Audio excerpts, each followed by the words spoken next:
သာသနာတော်တက္ကရာ2580ပြည့်နှစ်လူတို့ဟောဟာကောသာတက္ကရာ1388ခုဘုရားဘာသာလမ်းပြည့်ကျော်2ရက်နေ့ခဏလာပိုင်း1ရက်2026ဗုဒ္ဓဟူးနေ့မင်္ဂလာရှိသောညချမ်းချိန်ကာလနဖက်သောမိဘများအားအမှုထလျက်မဆုတိရိနိုင်တဲ့ခင်မွန်းဖြစ်သူတို့၏သမီးဦးလေးဤနောက်ဒီနေ့မွေးဖွားခြင်းသမီးဦးလေးဤမွေးနေ့အလူတော်ဖြင့်ဓမ္မဒါနအမတဒါနပြုလုပ်ကြရဝဲဟောကြားအပ်သောလိမ္မာတဲ့ကလေးတရားတော်လိမ္မာတဲ့ကလေးတရားတော်ဒီကနေ့မှာကြာရောက်တဲ့အသုဒရိနာဤသမီးဦးလေးဒီနေ့မနေ့ကပဲမွေးဖွားခြင်းသမီးလေးကိုအကြောင်းပြုပြီးတော့မှဓမ္မဒါနအမတဒါနပြုလုပ်တဲ့မွေးနေ့အလူပထမဆုံးမွေးနေ့အလူဖြစ်တဲ့အတွက်သမီးလေးယနေ့ကြောင့်တဲ့မွေးနေ့မှာအစရဘဝတစ်လျှောက်လုံးဘေးရန်အန္တရာယ်ဘာတစ်ခုမှမတွေ့မကြုံရပဲကျမ်းမာချမ်းသာသာပျော်ပျော်ရွှင်ရွှင်ဖြင့်ဘဝတစ်လျှောက်လုံးဖြတ်သန်းနိုင်ပါစေလို့နော်ဗမာဥဒ္ဒါရှိဥဒ္ဒါမေတ္တာပို့ဆုတောင်းပါတယ်အဲ့တော့ဒီကလေးကိုအကြောင်းပြုပြီးတော့မှသင်ကျင့်ပါတဲ့ဓမ္မသဘင်ဖြစ်တဲ့အတွက်ကလေးကိုအကြောင်းပြုပြီးဟောရမှာမို့ကလေးဟာဒီကလေးမှာမွေးဖွားတဲ့ကလေးလေးဖြစ်နေတဲ့အတွက်မိဘတွေကိုပဲအဓိကအားဖြင့်ပြောပြပေးတာနော်တရားဟောတယ်ဆိုတာထက်ဒီကနေ့မှာပထမဆုံးမွေးတဲ့ကိုယ့်ရဲ့ကလေးလေးအတွက်မိဘနေရာကိုရောက်လာကြတဲ့သုတိရနိုင်တို့မိသားစုဒီကလေးနဲ့ပတ်သက်ပြီးဘယ်လိုပြုပြင်နေထိုင်ဆင်ခြင်ကြရမလဲဆိုတာတွေနဲ့ပတ်သက်ပြီးဆုံးမတဲ့အကြောင်းလေးနော်ဩဝါဒအနေနဲ့ပြောပြမှာဖြစ်ပါတယ်ဘုရားတို့ကောင်းတို့တွေခုနောက်ပိုင်းကာလတွေမှာတို့များဟာငငယ်ရွယ်နဲ့အိမ်တော်တွေပြုပြီးတော့မှဒုက္ခဘောဒုက္ခဆင်းပြီးတော့မှနေကြရတာလေအများကြီးပဲတွေ့လာရတယ်။နှွေရတီတုံးကဦးဇင်းတို့ရွာမှာခဏနေတာတောင်မှ14နှစ်15နှစ်အရွယ်လေးတွေတဲ့အိမ်တော်တွေပြုကြလင်းတော်လည်းရမိမတွေခိုးပြေကြဆိုတဲ့သတင်းတွေမကြကြားပြီးတော့မှလာရတယ်။ကလေးတွေရဲ့အသက်ကိုမေးကြည့်လိုက်တော့ကိုစာသင်ပေးခဲ့တဲ့ကလေးရွယ်လေးတွေဒီကလေးတွေဒီရွယ်လေးတွေတော့အိမ်တော်တွေပြုရကောင်းမှန်းသိနေပြီဆိုတာနော်ငယ်ရွယ်လေးနဲ့ကိုမှကလေးစိတ်တောင်မပြောက်အခုမှလူကြီးဖြစ်ဖို့ရွယ်တော့ရှိသေးသူတို့ကအိမ်တော်တွေပြုကြယောက်ျားနောက်တွေလိုက်ကြမိန်းမတွေခိုးပြေကြဆိုတဲ့အကြောင်းအရာတွေဖြစ်လာကြသုခိကာလဆိုတာကိုနော်ပေါ်ထင်ရှားကိုဖြစ်လာငယ်ရွယ်တဲ့အိမ်တော်တွေပြုလာကြတယ်ငယ်ရွယ်တဲ့ကလေးရွယ်လေးတွေအိမ်တော်ပြုလာကြတဲ့အခါကျတော့ဒီကလေးတွေလူမှုရေးနဲ့ပတ်သက်တာတွေလည်းဘာမှမသိဘာသာရေးနဲ့ပတ်သက်တာတွေလည်းမသိဆိုးတာကဘာလဲဆိုတော့ဇီဝရေးနဲ့ပတ်သက်ပြီးမသိတာအိမ်တော်တစ်ခုမှာဇီဝရေးအဆင်မပြေရင်အချစ်ဆိုတာလည်းပဲအဲ့ဒါအဆင်မပြေတော့ချစ်လို့ကြိုက်လို့ယူထားပေမဲ့ဇီဝရေးအဆင်မပြေစားစရာတောက်စရာနက်မှန်တော့မရှိရင်ချစ်တယ်ကြိုက်တယ်ဆိုတာတွေအဲ့ချိန်မှာအဲ့ဒါဒုက္ခတွေအဖြစ်ပြောင်းသွားတာပဲမြတ်စွာဘုရားဧကံပိယံဧကံဒုက္ခံတဲ့အချစ်တစ်ခုရှိရင်ဒုက္ခလည်းတစ်ခုရှိလာမှာပဲဒွေပိယံဒွေဒုက္ခအချစ်နှစ်ခုဖြစ်လာရင်လည်းအချစ်တွေနှစ်ခုဖြစ်လာဒုက္ခတွေနှစ်ခုဖြစ်လာချစ်တွေရာထောင်သောချီပြီးရှိနေတယ်ဆိုရင်လည်းအဲ့ဒါဒုက္ခတွေရာထောင်သောရှိလာမှာဖြစ်လာမှာပဲတဲ့အခုတော့ကလေးတွေငယ်ရွယ်နဲ့အိမ်တော်ရသားတွေပြုကြတယ်ဆိုတာဒုက္ခတွေရှာတာပဲလို့ဦးဇင်းတို့ဒီလိုပဲမြင်တယ် အဲကြောင့်ဒုက္ခပေါ်ဒုက္ခတွေဆင်းပြီးတော့မှဒုက္ခတွေမရောက်စေချင်ကိုယ်ဘဝကိုတည်ဆောက်နိုင်ပြီကိုယ်ဘဝရဲ့အခြေအနေကိုသိပြီငါဘာလုပ်နိုင်တယ်ငါဘာပညာတွေတက်ထားလဲဆိုတာတွေကိုကောင်းကောင်းမွန်မွန်သိပြီဆိုမှအိမ်တော်ပြုတာကောင်းတယ်အဲ့ဒါကြောင့်ငယ်ရွယ်နဲ့အိမ်တော်ပြုတဲ့လူတွေဦးဇင်းတို့ကတော့အားမပေးပါဘူးအဲ့တော့တကယ်လို့အိမ်တော်အဲ့လိုမျိုးအိမ်တော်ကြလာပြီဆိုတဲ့အခါမလွဲတာမရှောင်တာအိမ်တော်ရသားတွေကြလာတဲ့အခါကျတော့သားတွေသမီးတွေကလေးတွေမွေးကြမယ်ဆိုတော့ကိုယ့်ရဲ့ရင်သွေးတွေလွယ်လာရပြီဆိုတဲ့အခါဒီရင်သွေးလွယ်ရတဲ့အချိန်မှာအင်မတန်မှဂရုစိုက်ရတယ်အင်မတန်မှဂရုစိုက်ရတယ်နော်အပူဆက်တွေရှောင်ရတယ်ဆိုတာတွေလေးပင်နေမမရဘူးဆိုတာတွေကြောက်ဘူးနာဝတယ်တချို့ကြမရှိဘဲနဲ့ဒါနေယူသားမှုတွေလုပ်လာတယ်အဲ့တော့ဒါတွေမရှိဘဲနဲ့ဒီကလေးတွေအိမ်တော်ရတာပြုပြီးတော့မှနေတဲ့အခါကျတော့ဒုက္ခတွေရောက်တယ်ကလေးတွေကိုမနိုင်မနေနေမွေးကျင်တဲ့ကလေးတွေကပုပ္ပပြီးအောင်ဖြစ်မလာဘူးပိုလီယိုလေးတွေဖြစ်လာတဲ့ခြေလက်အင်္ဂါတွေမဆုံးတာတွေမျက်စိတွေဆောင်းတာနားတွေရွက်တာကလေးအရွယ်မိဘတွေကကလေးတွေမပြည့်စုံတဲ့ဒုက္ခအကျိုးဆက်ပဲအဲကြောင့်ဒီကလေးတွေနဲ့ပတ်သက်ပြီးတော့မှဒုက္ခမရောက်စေချင်လို့နော်ကိုယ့်ရဲ့ရင်သွေးလေးတွေမိဘတွေမှာလွယ်ထားရပြီဆိုရင်ဘာသာရေးအနေနဲ့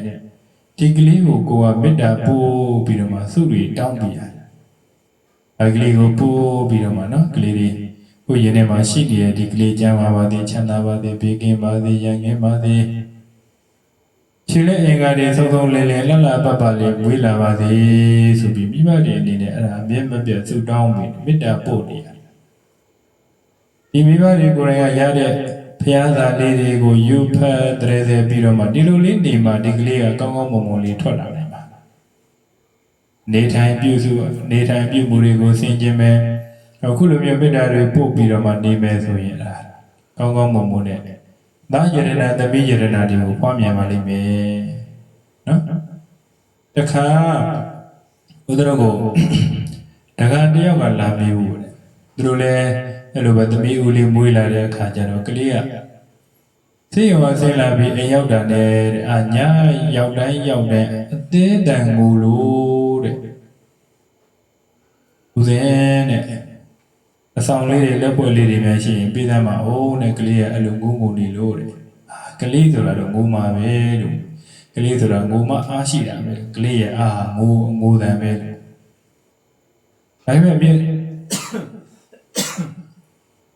ဒါပေမဲ့အမြဲတမ်းငိုနေလို့တဲ့ဆိုတော့အဲ့လိုအမြဲတမ်းငိုနေတယ်ဆိုရင်လို့ငါမှတော့အဆောင်တွေလက်ပွက်တွေရေရာတွေဆိုတော့ငုံလည်းမသိဘူးလုံလည်းမလုပ်တယ်ဘူးရှိလည်းမရှိဘူးပေးတယ်လည်းမရှိဘူးအဲ့တော့အဲ့ဒါတွေထဲကောင်းတဲ့နေလေးတစ်ခုကတော့လို့မင်းရဲ့ကိုယ်တိုင်တရဏဂုံ၃ပါးကိုရနေတာပဲအဲ့တော့အဖေပြုလုပ်တဲ့လူရောအမေလုပ်တဲ့လူရောကဒီတရဏဂုံ၃ပါးကိုရွတ်ဆိုပြီးတော့မှနော်ကလေးလေးရဲ့ကောင်းလေးတွေပိုက်လေးတွေရေပက်လေးတွေကိုကိုင်းချီးပွေပြီးတော့မှအဲ့ဒါဗုဒ္ဓံတရဏဂိသာမိဓမ္မံတရဏဂိသာမိသံဃံတရဏဂိသာမိဆိုပြီးဒီတရဏဂုံကိုပွားပြီးတော့မှရွတ်ဖတ်ပေးမယ်ဆိုရင်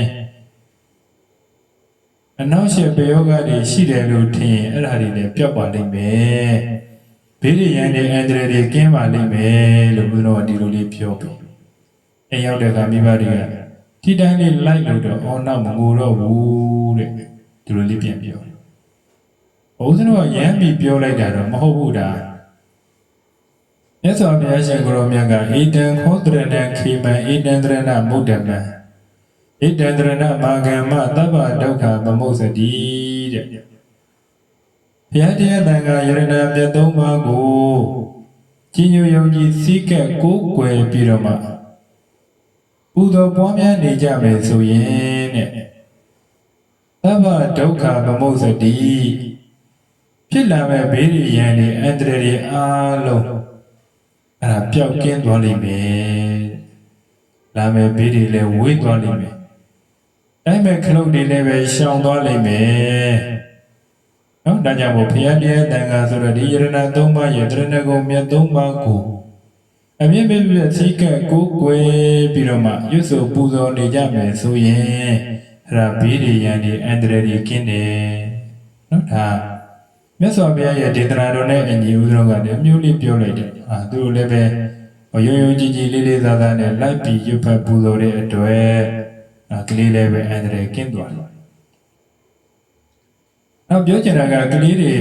မွေးလာပြီဆိုတဲ့အခါကိုယ့်ရဲ့ကလေးတွေကိုတည်တည်ချာချာလေးပြုစုဆောင်းရှောက်ကြဖို့လိုအပ်တယ်ကလေးတွေဆိုတာငယ်တဲ့အချိန်မှာမျက်လုံးလေးပုတ်ခတ်နဲ့အကြည့်နဲ့သင်နေတာကိုယ့်မျက်စိထဲမှာမြင်တာတွေအားလုံးကိုတရားကြည့်ပြီးတော့မှအဲ့ဒါသင်ယူနေတယ်နောက်နည်းနည်းလေးအရွယ်ရောက်လာပြီဆိုတဲ့အခါကျတော့နားနဲ့သင်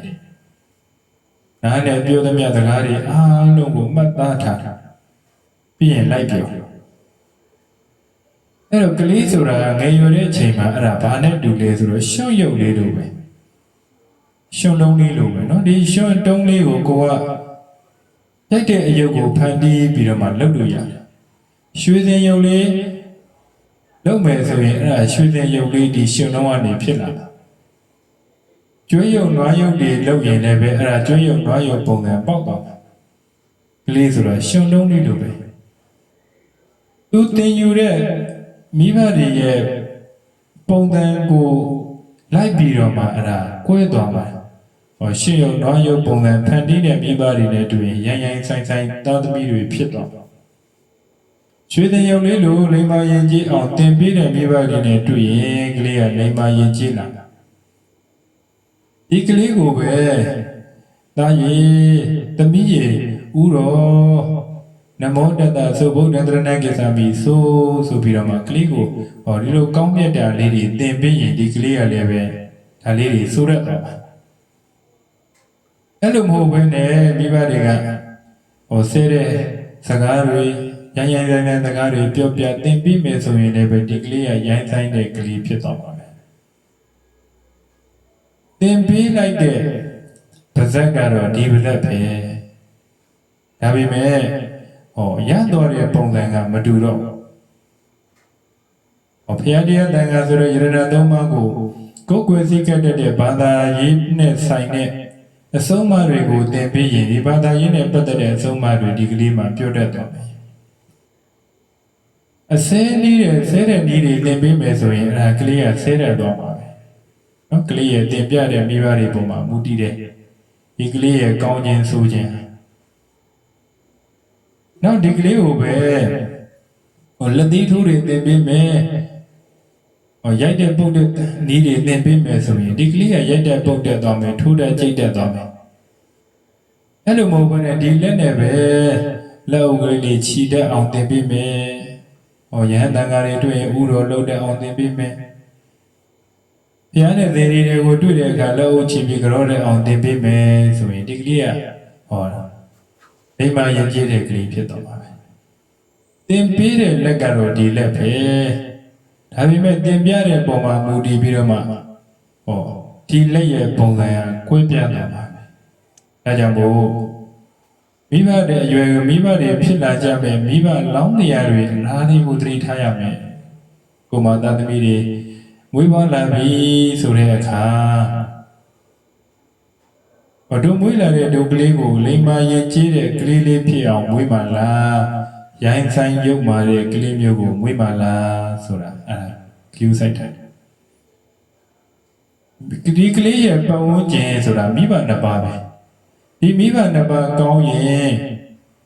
သားကောင်းသမီးကောင်းဖြစ်မှာမိဘနှစ်ပါး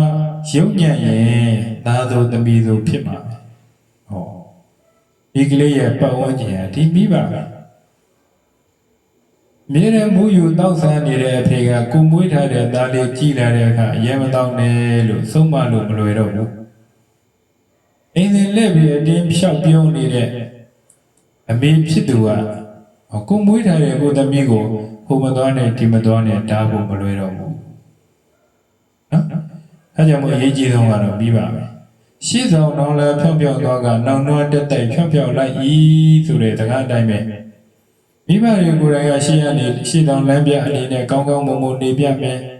ဟောကောင်းတဲ့ချူတာတဲ့လိမ္မာတဲ့ယဉ်ကျေးတဲ့စကားမျိုးတွေပြောပြမယ်ဆိုရင်ဒီကလေးလည်းပဲဟောလိမ္မာယဉ်ကျေးချူတာရေးဆိုတဲ့စကားမျိုးတွေပြောတတ်တာပါ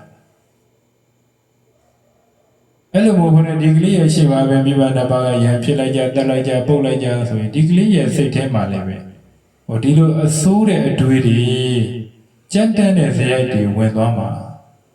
ဟုတ်တာကြောင့်မိဘတွေသိပြီးတော့မှဒီကလေးတွေမွေးထိုင်ဂရုစိုက်ဖို့ကောင်းခုနောက်ပိုင်းကလေးတွေမိဘတွေကြတော့ဘလို့ဖြစ်လာလဲဆိုတော့ကလေးပေါ်မှာဘလို့ပြုစုဆောင်းရှောင်းမယ်ဆိုတဲ့ဤပညာတွေကိုမသိမတက်နာမလဲမလိလာကြတဲ့အခါကျတော့ဒီကလေးရဲ့ရှိမှပဲပြောခြင်းသလိုပြောဆိုခြင်းသလိုဆိုလှုပ်ခြင်းသလိုတော့ဖြစ်ခြင်းသလိုဖြစ်နေတဲ့အခါကျတော့ဒီကလေးကြီးပြင်းလာတဲ့အခါကျတော့လေမိဆုံးမမိမဆုံးမဖမဆုံးမကလေးမျိုးလေးတွေဖြစ်လာသုံးမပြောပြတင်သွင်းလို့မရတော့တဲ့ကလေးမျိုးတွေဖြစ်လာပတ်ဝန်းကျင်မကောင်းတာနော်ပတ်ဝန်းကျင်ကဘလောက်တောင်အရေးကြီးလေဆိုတော့နော်သူတို့ကောင်းတို့တွေအားလုံးကြားဖို့ပြီးသားဖြစ်တယ်ကြီးညီနောင်ဇက်ကိုကြည့်လက်ပံပင်ကြီးပေါ်မှာနေကြတဲ့ကြီးညီနောင်လေးနှစ်ကောင်ဒီနေ့လေပြင်းမုန်တိုင်းတိုက်တဲ့အခါကျတော့တကောင်က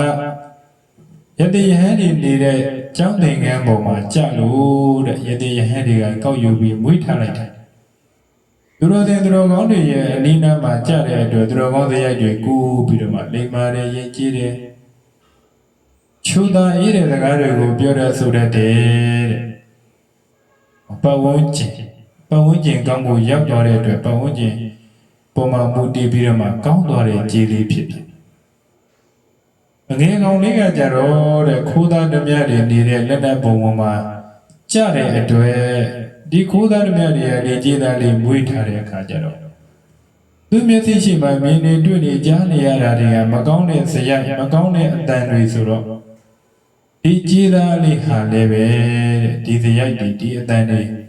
ကူပြောင်းပြီးတော့မှသူ့မှာကူးဆက်လာရိုင်းတိုင်းတယ်ရုပ်ပါတယ်ကောက်ကျစ်တယ်ဆိုတဲ့ခြေသားလေးဖြစ်လာတယ်ပတ်ဝန်းကျင်နော်ပတ်ဝန်းကျင်ရေးကြည့်တယ်ဒါကြောင့်မိဘတွေအနေနဲ့ကိုသားသမီးရဲ့လိမ္မာယဉ်ကျေးမှုကိုအထူးဂရုစိုက်သောအဖြစ်ကလေးတွေရဲ့ရှိမှမဟုတ်တာတွေမပြောမိဖို့မဟုတ်တာတွေမလုပ်မိဖို့ဒါသိပြီးတော့မှအရေးကြီးတယ်ဆိုတာပြောချင်တယ်အဲ့တော့နောက်တစ်ခုပါဆက်ပြီးပြောချင်လဲဆိုတော့မိဘတွေကိုယ်တိုင်ဒီသားသမီးလေးကိုအဲ့လိုမျိုးကောင်းကောင်းမွန်မွန်လေးလေးမမရင်းကြည်ကြည်ဖြစ်အောင်မွေးလာပြီဆိုရင်ဘာသာရေးနဲ့မကွာတဲ့အဆုံးအမတွေကိုအဆုံးအမကောင်းတွေကိုနှုံသင်ပေးဖို့လည်းလိုအပ်တယ်။ဒါနဲ့ပတ်သက်ပြီးမြတ်စွာဘုရားဓမ္မပရဒေသနာမှာဓာတုတာဂရိကဗုဒ္ဓဆိုတဲ့ဝတ္ထုလေးတစ်ပုဒ်ဟောထားတာရှိတယ်။အဲ့ဒီဝတ္ထုကလည်းပဲအလုံးစုံတော်ကောင်းတွေကြားမှုတဲ့ဘုန်းကြီးတွေတော်များများလည်းဟောကြားတယ်။ဘာလဲဆိုတော့ထင်းခုတ်သမားလင်မယားတစ်ယောက်မှာတဲ့တူဒီသောသားလေးတစ်ယောက်ရှိတယ်။ဒီသားလေးကိုဒီမိဘနှစ်ပါးကလူဆင်းရဲပေမဲ့အတိညာမဆင်းရဲတဲ့မိဘတွေဖြစ်တဲ့အတွက်သူတို့ရဲ့မွေးထားတဲ့တူဒီသောသားလေးကိုလိမ္မာအောင်ယဉ်ကျေးအောင်အမြဲတမ်းတုံသင်ဆုံးပါတယ်တဲ့သူတို့ဆုံးမတဲ့အတိုင်းပဲဒီကလေးကလည်းပဲလိမ္မာယဉ်ကျေးတယ်မိကောင်းဖခင်သားသမီးဖြစ်တယ်ပေါ့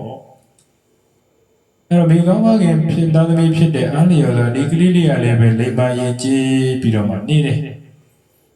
အဲ့ဒီမှာအထူးအဖြင့်တဲ့ဆုံးမပေးတာအဆုံးမလေးတစ်ခုမှတ်တမ်းတင်ထားတာကဒီကလေးကိုအမြဲမပြတ်ဗုဒ္ဓနုတ္တိကမ္မထံပွားတတ်အောင်ဆိုပြီးတော့နမောဗုဒ္ဓတာဆိုတာလေးသင်ပေးထားတယ်။ဒါလေး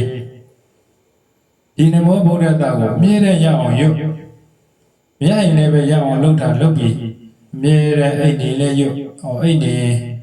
အိတ်နေတဲ့ချိန်ရလွဲပြီးတန်တဲ့ချိန်တွေအားလုံးမှာရုပ်အရာတွေလည်းရုပ်ထမင်းစားရင်လည်းရုပ်ကြောင်းသွားရင်လည်းရုပ် ကစားနေလည်းပဲရုပ်နေဆိုပြီးတော့မိဘတွေကသုံးသင်ပြထားမိဘစကားနားထောင်တဲ့ဒီကလေးလေးကလည်းပဲအမြဲမပြတ်ဒီနမောဗုဒ္ဓသာနမောဗုဒ္ဓသာဆိုပြီးရွတ်တယ်တဲ့စိတ်ထဲကနေလည်းပဲရွတ်တယ်ပါးစပ်ကနေပြီးတော့လည်းပဲထွက်ပြီးရွတ်တယ်အဲ့လိုအမြဲတမ်းရွတ်နေတဲ့အတွက်ရင်ထဲနှလုံးသားထဲမှာဒီကလေးလေးကငငယ်လေးကနေရွတ်တဲ့အတွက်ဆွဲမြဲနေတယ်အဲ့လိုဆွဲမြဲနေတဲ့အတွက်တဲ့ပါးစပ်ကနှုတ်ကနေထုတ်ပြီးမရွတ်ရင်တော့မှစိတ်ထဲကနေရွတ်ဖြစ်နေတယ်အဲ့တော့ကလေးတို့ရဲ့တဘာဝအရာကလေးချင်းချင်းကစားတဲ့အခါမှာလည်းပဲစိတ်ထဲကနေနမောဗုဒ္ဓတာနမောဗုဒ္ဓတာဆိုပြီးရွတ်နေတယ်အဲ့လိုရွတ်ပြီးတော့မှစော့နေတဲ့အတွက်တဲ့ဒီကလေးဟာကစားတိုင်းရှုံးတယ်လို့မရှိဘူးအမြဲတမ်းနိုင်တယ်တဲ့အမြဲတမ်းနိုင်တယ်ကလေးချင်းချင်းကစားပြီပဲဒီကလေးကအမြဲတမ်းနိုင်နေတာဘာကြောင့်လဲဆိုတော့ဒီဖခင်ရဲ့ဗုဒ္ဓနုဒ္ဓတိဂုဏ်တော်ကိုပွားနေလို့တဲ့မိဘတွေအနေနဲ့မှတ်ထား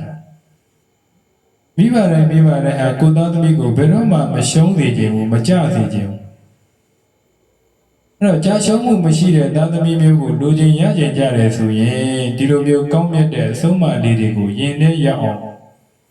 သွန်သင်ပေးထားဖို့လိုအပ်တယ်အဲ့တော့ဒီကလေးလေးကမိဘနှစ်ပါးကနမောဗုဒ္ဓတကိုသင်ပေးထားတဲ့အတွက်အမြဲတမ်းလိုက်နာပြီးရွတ်ဆိုနေတဲ့အတွက်ဘယ်တော့မှမရှုံးဘူးတဲ့စာမေးပွဲတွေလည်းအမြဲတမ်းအောင်တယ်ကစားတိုင်းလည်းပဲအမြဲတမ်းအနိုင်ရတယ်ဟောအဲ့လိုနဲ့ထားပါတော့တနေ့မှာအဖေဖြစ်သူနဲ့တော်တဲ့ကိုချင်းခုတ်လိုက်သွားတယ်ထင်းခုတ်လိုက်သွားတဲ့အခါကျတော့သာပနှစ်ယောက်ဟင်းလေးခုတ်ကြရှာကြပြီးမုံမုံပန်းပန်းနဲ့ခဏနားအောင်ပဲဆိုပြီးလက်ပေါ်တက်ပြီးဒီတမောနားလိုက်တာညနေဆောင်းသွားတယ်သူတို့နိုးလာတော့ဒီနွားသူတို့ပါလာတဲ့နွားတွေကညနေဆောင်းလို့အိမ်ပြန်မှုအချိန်ကျတဲ့အခါသူကသူသိပြီးသူကသူမျိုးရဲပြန်သွားတယ်အဲ့လိုပြန်သွားတဲ့အခါနွားတွေမရှိတော့မှဖေဖြစ်တဲ့သူကနိုးလာတဲ့အတွက်နွားတွေကိုမျိုးရဲပြန်ပြီးသွားယူမယ်တားရည်ဒီလေးပေါ်မှာခဏစောင့်နေအဖေချက်ချင်းနွားတွေယူပြီးပြန်လိုက်လာခဲ့မယ်မကြရဘူးခဏစောင့်နေဆိုပြီးဖေဖြစ်တဲ့သူကအဲ့ဒါနွားတွေပြန်ပြီးတော့မှသွားယူနွားတွေဆွဲပြီးပြန်ထွက်လာတဲ့အခါကျတော့မြို့တကားကပိတ်သွားပြီတဲ့ပိတ်သွားတဲ့အတွက်အဖေလောက်တဲ့လူရောနွားတွေရောအပြင်ကိုထွက်လို့မရတော့ထွက်လို့မရတော့တိုးထဲမှာကြံခဲ့တဲ့ကလေးတွေကအဖေကိုမျိုးရင်ဗိုက်စာနဲ့အိပ်ပျော်သွားလိုက်တာတဲ့ညရောက်တဲ့အခါကျတော့တိုးထဲကနေဘလူးနှကောင်ထွက်လာတယ်တဲ့ဘလူးနှကောင်ထွက်လာတယ်အဲ့ဒီဘလူးနှကောင်ထွက်လာတော့အဲ့ဒီနှကောင်လေးကတကောင်ကဒီကလေးကိုတွေ့ပြီးဟာငါတို့တော့စားစရာရပြီဟိုမှာကလေးလေးတယောက်ပဲကလေးဆိုတော့ရိုးရလဲနုနုဖတ်ဖတ်လေးဒီမှာစားလို့တိတ်ကောင်းပါပဲဆိုပြီးတော့မှကြံ့တယ်အဲ့လိုမျိုးကြံ့ရပြီးတဲ့အခါဘေးကပါလာတဲ့အဖို့ဘလူးကိုပြောပြတော့ငယ်ချင်းမလုပ်နဲ့ဒါဟာဖခင်ရဲ့သားတော်လေးဖခင်ရဲ့ဂုဏ်တော်ကိုအမြဲတမ်းပွားနေတဲ့ကလေးလေးဒီကလေးကိုဒုက္ခမပေးခြင်းနဲ့ကလေးကိုဒုက္ခပေးရင်ကလေးဒုက္ခမရောက်ရင်မင်းဒုက္ခရောက်သွားလိမ့်မယ်ဒါကိုဘလူးတော်ကောင်ကစားကျင်စိတ်တွေလောကြီးနေတဲ့အတွက်သူ့ရဲ့စကားကိုနားမထောင်နိုင်ဘူးတဲ့ခြေထောက်ကိုသွားဆွဲလိုက်တယ်အဲ့ဒီတဲ့ကလေးခြေထောက်သွားဆိုတော့ဟိုကလေးကလန့်ပြီးတော့မှအော်တယ်တဲ့နမောဗုဒ္ဓတာနမောဗုဒ္ဓတာနမောဗုဒ္ဓတာဗုဒ္ဓတာမြတ်စွာဘုရားအာနမောရှိခိုးပါ၏ဗုဒ္ဓတာမြတ်စွာဘုရားအာနမောရှိခိုးပါ၏ကလေးကရောင်းလာတော့မှအဲ့လိုမျိုးဘုရားကုံတော်ကိုထပ်ပြီးရောင်းတယ်တဲ့ဘုရားကုံတော်ထပ်ပြီးရောင်းလိုက်တာနဲ့ခြေထောက်သွားဆွဲတဲ့ဘလူးရှင်ထဲမှာလမ်းလေးစုပြီးလမ်းလေးစုသလိုမျိုးပူလောင်လိုက်တာတဲ့ခံရခက်လိုက်တာတဲ့ မနေတာမထိုင်တာရှိလိုက်တာဆိုပြီးအဲ့ဒီဘလူဒုက္ခရောက်တာမင်းငါပြောတာပဲကလေးဟာဘုရားရဲ့သားတော်လေးဘုရားကုံတော်အမြဲပွားနေတဲ့ကလေးတွေသွားမစွဲနဲ့ဒုက္ခရောက်လိမ့်မယ်လို့ပြောတာပဲမင်းမငါတကားနားမထောင်တာဆိုပြီးတော့မှအဲ့ဒါဒီခြေထောက်သွားဆိုတဲ့ဘလူဒုက္ခရောက်ရှာ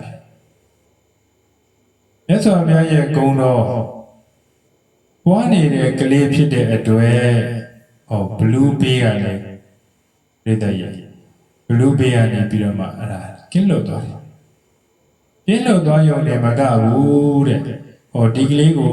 ခြေတော့သွားဆွဲမိတဲ့ဘလူးကအဲ့ဒါဘယင်ရဲ့ပွဲတော်ကိုခိုးပြီးကျွေးရတယ်တညာလုံးပဲဒုက္ခမရအောင်အဲ့ဒါကင်းဆောင်ပြီးနေရတယ်တဲ့မစားရတဲ့အပြင်နော်သူကမစားရတဲ့အပြင်ကိုယ်ကတောင်ပြန်ပြီးတော့မှစောင့်ရှောက်ကျွေးမွေးနေရတယ်ဒါဟာမိဘတစ်ပါးရဲ့တုန်တင်ဆုံးမမှုကိုလိုက်နာတဲ့သားတစ်ယောက်လိမ္မာတဲ့သားတစ်ယောက်အတွက်ဘိညာဉ်အန္တရာယ်ကင်းသွားတယ်။အဲကြောင့်မိဘတွေအနေနဲ့ကိုယ့်ရဲ့သားသမီးတွေကိုဘိဒုက္ခရန်ဆွဲအန္တရာယ်တွေဘာတစ်ခုမှမကြောက်ရောက်စေခြင်းဘူးဆိုရင်ခုလိုမျိုးဗုဒ္ဓဘာသာရေးနဲ့ပတ်သက်တဲ့ဘုရားရဲ့အဆုံးအမနဲ့မကင်းတဲ့အဆုံးအမမျိုးတွေကိုအမြဲတမ်းတုန်တင်ထားဖို့လိုအပ်တယ်။ဘုရားငယ်ငယ်တုန်းကဆိုရင်တော့မိဘတွေဘိုးဘွားတွေကပုံမြင်တွေပြောပြပြီးတော့မှမကောင်းတာတွေကိုမလုပ်ပြီးအောင်ရှောင်ကျဉ်ဖို့ကောင်းတာတွေကိုလုပ်ဖြစ်အောင်တိုက်တွန်းတယ်။စိတ်ကောင်းနှလုံးကောင်းတွေမွေးဖြစ်အောင်တိုက်တွန်းတယ်ဆိုတဲ့အဆုံးအမတွေညတဲ့ညတဲ့ကြားရတယ်။မိဘတွေပြောတဲ့အခါလည်းရှိတယ်အဖိုးတွေဖွားတွေပြောတဲ့အခါလည်းရှိတယ်အဲ့လိုမျိုးရှင်းသူတို့ရှင်းမိပါနေဘိုးဘွားတွေကကောင်းတဲ့အတွက်တို့တို့ရဲ့ရှေ့ပိုင်းလူတွေဆိုရင်တော်တော်များများဘာသာရေးနဲ့ပတ်သက်ပြီးတော့မကင်းမစိတ်ကြဘူးဘာသာရေးနဲ့ပတ်သက်ပြီးတော့မှအဆုံးအမတွေကိုကောင်းကောင်းသိကြနားလည်ကြအဲ့လိုမျိုးမိဘတွေညတဲ့ညတဲ့ဆုံးမတုံသင်ပေးတဲ့အတွက်လိမ္မာရေးကြလေးရှိကြဒုက္ခလည်းပဲနေကြခုနောက်ပိုင်းမိဘတွေကဒါမျိုးတွေမရှိကြတော့ဘူးအရာဝင်တော့လေကိုဖုံကိုပို့ကလေးရတဲ့ကလေးရဖုံကိုပို့မိဘလည်းကိုဖုံကိုပို့ပြီးတော့မှနေတဲ့အတွက်မိဘနဲ့သားသမီးအလန်းဝေးသူမိဘတွေကပြောပြရအောင်မလည်းမသိတော့ဘူးဘာသာရေးနဲ့ပတ်သက်ပြီးကိုယ်တိုင်ကလည်းနားမလည်ဘူးအဲ့လိုမျိုးနားမလည်တဲ့အတွက်မသိတော့တဲ့အတွက်သူတို့မွေးလာတဲ့ဒီသားဒီသမီးတွေမှလည်းပဲဒါတွေမသိခွင့်မရတော့ဒီကလေးတွေသိခွင့်မရတာဟာမိဘတွေအသုံးမကျတော့ဘူး။အဲကြောင့်မိဘတွေအနေနဲ့သားသမီးတွေမွေးလာပြီဆိုရင်ဗုဒ္ဓအဆုံးအမနဲ့မသွေဖယ်တဲ့အဆုံးအမတွေကိုအမျက်မပြတ်သုံးသင်ပေးဖို့လိုအပ်တယ်။မကောင်းတာတွေကိုမလုပ်မိအောင်ရှောင်ကျဉ်တတ်ဖို့ကောင်းတာတွေကိုလုပ်ဖြစ်အောင်လုပ်ကြဖို့သူများပေါ်မှာစိတ်ကောင်းနှလုံးသားကောင်းရှိဖို့ကိုယ့်အတွက်ကိုလည်းပဲစိတ်ကောင်းနှလုံးကောင်းရှိဖို့ဒါတွေကိုသုံးသင်ပေးရမယ်နော်ဒါတွေကိုသုံးသင်ပေးမှသာသားလိမ္မာသမီးလိမ္မာဆိုတဲ့ကလေးတွေကိုရရှိကြပါသားတယောက်တဲ့ကြားပေါက်လို့ဆိုးတာကိုမဖြစ်စေခြင်းရင်အဲ့ဒါငယ်စဉ်ကတင်တဲ့သားတယောက်ကြားပေါက်လို့မဆိုးစေခြင်းငယ်စဉ်ကတင်တဲ့သမီးတယောက်မိတော့လို့မပူစေခြင်းငယ်စဉ်ကတင်တဲ့ငယ်ရွယ်နဲ့တင်ပေးထားရမယ်ငယ်ကတင်ပေးထားမှဒီကလေးဟာရင်းတဲ့နှလုံးသားတွေကိုဆွေးမြဲသွားမှာသူတို့တော်မြုပ်ကန္နာရောဆရာတော်ဘုရားကြီးကအိုးမဖောက်ခင်အိုးလို့ဆင်ဝဲအိုးတွင်နှိတ်ခတ်တသိမ့်မှတ်ကအပြတ်မစဲအိုးပင်ကွယ်လေအမြဲတစေတီရှိနေတို့ထွေထွေသွေးသားကလေးများတို့ဖယားတသိဘာသာစိတ်ကိုခဏိနိုင်မှသက်ဆုံးကြအောင်ဗုဒ္ဓဝါဒီဆွေရွေတည်မီကိုစီခဏိစေတည်းဆိုပြီးတော့မှနော်ကြပြလေးဆက်ပေးထားတာရှိတယ်ကိုယ့်ရဲ့မွေးထားတဲ့ကသားတွေသမီးတွေကိုငငယ်ရွယ်ရွယ်လေးနဲ့အဲ့ဒါဗုဒ္ဓအဆုံးအမနဲ့မသွေးဖဲတဲ့အဆုံးအမမျိုးတွေတုံတင်ဆုံးမပေးထားကြမယ်ဆိုရင်ဒီကလေးတွေရဲ့ယဉ်တဲ့နှလုံးသားထဲမှာဘာသာတစိတ်တွေခဏိပြီးသားဖြစ်လိမ့်မယ်ဒီယဉ်တဲ့နှလုံးသားထဲရောက်အောင်ဘာသာတစိတ်တွေခဏိပြီးပြီဆိုရင်ဒီကလေးတက်တက်လုံးအဲ့ဒါဘိဒုက္ခတွေမကြရောက်နေပါလိမ့်မယ်ဟုတ်လားအဲကြောင့်မိဘတွေဖြစ်တဲ့နော် မိဘလောင်းလျာတွေပဲဖြစ်ဖြစ်မိဘနေရာကိုရောက်နေကြတဲ့မိဘတွေပဲဖြစ်ဖြစ်ကိုယ့်ရဲ့သားကောင်းသမီးကောင်းလေးတွေကိုမွေးချေကြတယ်ဆိုရင်သားလိမ္မာသမီးလိမ္မာလေးတွေရသေးကြရသေးတင်ကြတယ်ဆိုရင်ကိုမွေးထားတဲ့ကိုယ့်ရဲ့သားသမီးတွေကိုငငယ်ရွယ်ရွယ်နဲ့လိမ္မာရေးကြရှိအောင်ဘုရားအဆုံးအမနဲ့မသွေဖြီတဲ့အဆုံးအမမျိုးတွေကိုသွန်သင်ပေးကြပါအနည်းဆုံးတော့နော်ခုလိုမျိုးနမောဗုဒ္ဓတာဆိုတဲ့ဘုရားရဲ့အဆုံးအမလေးတွေဘုရားကုံတော်ကိုပွားစေတတ်တဲ့အကြောင်းအရာလေးတွေပြောပြပေးမယ်သွန်သင်ပေးမယ်ဆိုရင်သိကောင်းတဲ့အလုပ်တွေပဲဗရာမျိုးတွေထူထူတွေမရဘူးဆိုရင်တော့မှမိဘတိုင်းဗုဒ္ဓံတရဏံကိသာမိဓမ္မံတရဏံကိသာမိသံဃံတရဏံကိသာမိဆိုပြီးတော့တရဏဂုံ 3 ပါးလောက်တော့လူတိုင်းရတယ်အဲ့ဒါမှမရသေးဘူးဆိုနမောတတဘဂဝါတောရဟတောသမ္မာသမ္ဗုဒ္ဓတ္တဒါလည်းလူတိုင်းရတယ်ဒီလောက်လေးလောက်သင်ပေးပြီးဒီကလေးရဲ့ရေတဲ့နှလုံးသားရဲ့ဆွဲနေအောင်အမြဲမပြတ်ရွတ်ဖတ်ပူဇော်နေနိုင်အောင်ကိုကတိုက်တွန်းပေးမယ်ဆိုရင်ဟောဒီကလေးမှာဒီကလေးရဲ့ဘဝတစ်လျှောက်လုံးမှာဟောအမြဲတမ်းအနိုင်ရမယ်မကြရှုံးတော့ဘိယံအန္တရာယ်တွေလည်းပဲမကြရောက်တော့ဘူးတဲ့နော်ဒါကြောင့်မို့မိဘဖြစ်ကြတဲ့ပုဂ္ဂိုလ်တွေအနေနဲ့မိကောင်းဖခင်ဆိုတဲ့ဘဝတစ်သိက်ကိုရကျင်ကြတယ်ဆိုရင်မိမဆုံးမဖမဆုံးမဆိုတဲ့မိဘမျိုးမဖြစ်ချင်ကြဘူးဆိုရင်မြတ်စွာဘုရားရဲ့အဆုံးအမတွေမကင်းတဲ့ဘာသာရေးအဆုံးအမတွေနဲ့ပတ်သက်တဲ့အဆုံးအမမျိုးတွေပေးပြီးတော့မှလိမ္မာရင်ကြရှိတဲ့သားကောင်းသမီးကောင်းလေးတွေကိုမွေးပေးကြမယ်ဆိုရင်မိသားစုတွေအားလုံးအေးချမ်းတဲ့မိသားစုတွေဖြစ်ပါလိမ့်မယ်နော်အေးချမ်းတဲ့မိသားစုတွေဖြစ်မှသာလျှင်ပျော်ရွှင်ရာကောင်းတဲ့မိသားစုမျိုးတွေရရှိပိုင်ဆိုင်ရမှာဖြစ်တယ်လို့ကိုယ်ဒီသဘောကြပြီးဥဒ္ဓဒီကနေ့ပြောပြတဲ့အိမ်မာတဲ့ကလေးဆိုတဲ့တရားကိုဒီမှာပဲနေကုန်းကပတ်အဆုံးသတ်ပါတယ်အကပတောဗမောရတိဝမ်းမြောက်ဝမ်းသာစွာဖြင့်အစစ်မြင့်တဲ့ဘဝတွေကိုရရှိပိုင်ဆိုင်နိုင်ကြပါစေဂုဏ်တည်း